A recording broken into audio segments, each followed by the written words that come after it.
Somewhere out in the American West, a man is digging a 20-foot hole in his backyard.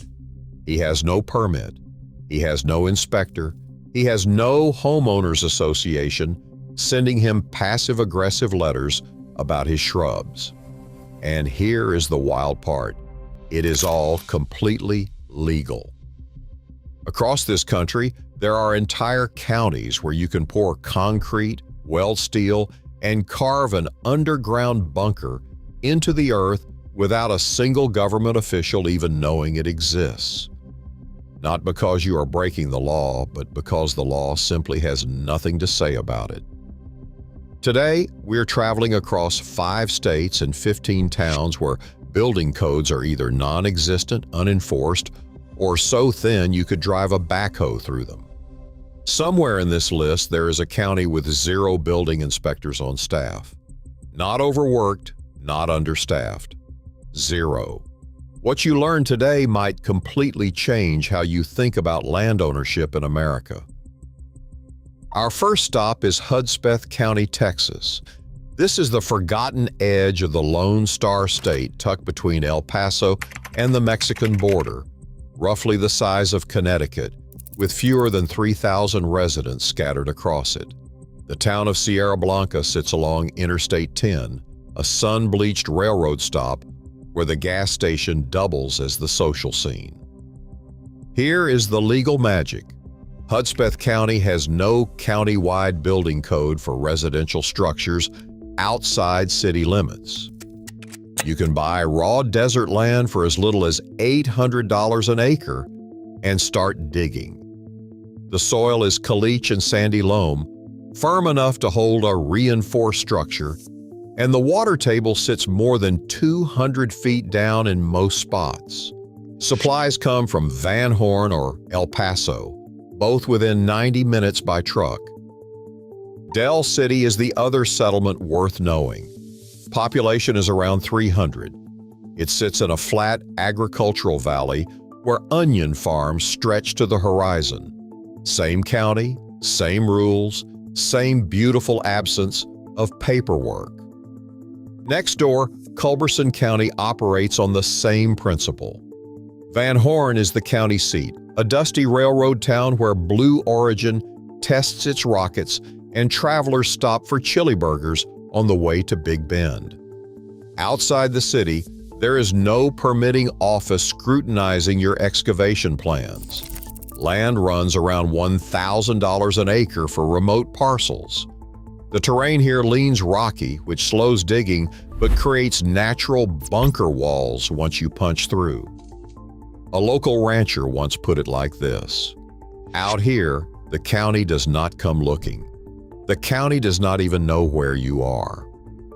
Before we keep going, if you are the kind of person who daydreams about 10 quiet acres and a sunset nobody else owns, hit subscribe.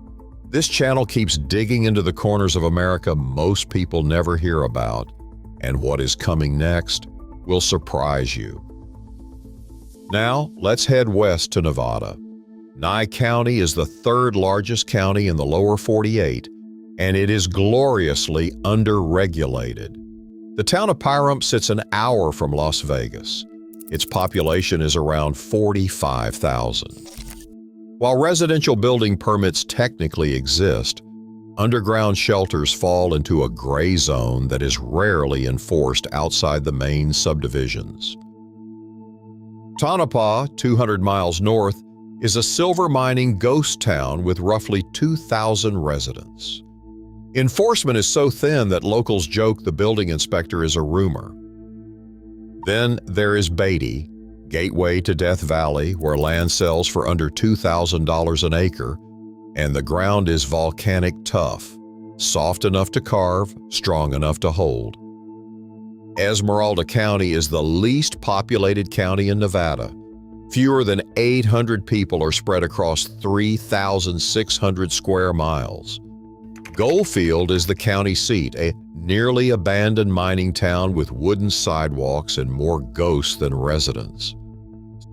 Silver Peak, further south, sits next to the only operating lithium mine in America. There is no full-time building inspector, and there is no permitting department dedicated to residential shelters. Land can be had for $400 an acre in some parcels. That is not a typo. Now, Eastern Oregon may as well be a different country from the rainy coast. Harney County is larger than 9 American states and holds about 7,200 residents. Burns is the county seat, and outside city limits, the county has historically operated with minimal residential enforcement. The Alvord Desert is out here, a flat salt pan that stretches for miles and looks like another planet.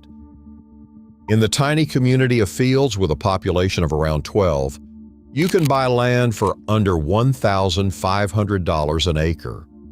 The nearest supply run is 2 hours in any direction. Malheur County borders Idaho and is equally remote. Vail and Jordan Valley are the main towns. Jordan Valley sits at the edge of the Owyhee Canyonlands, a landscape so rugged and unpopulated that cell service is a fantasy. Residential construction technically falls under Oregon State Code, but enforcement outside incorporated areas is essentially self-policing.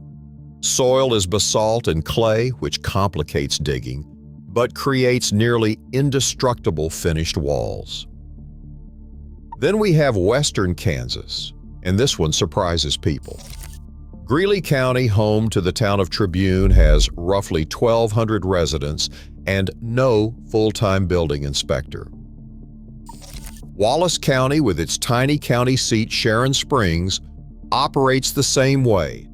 Hamilton County, anchored by Syracuse, rounds out the list.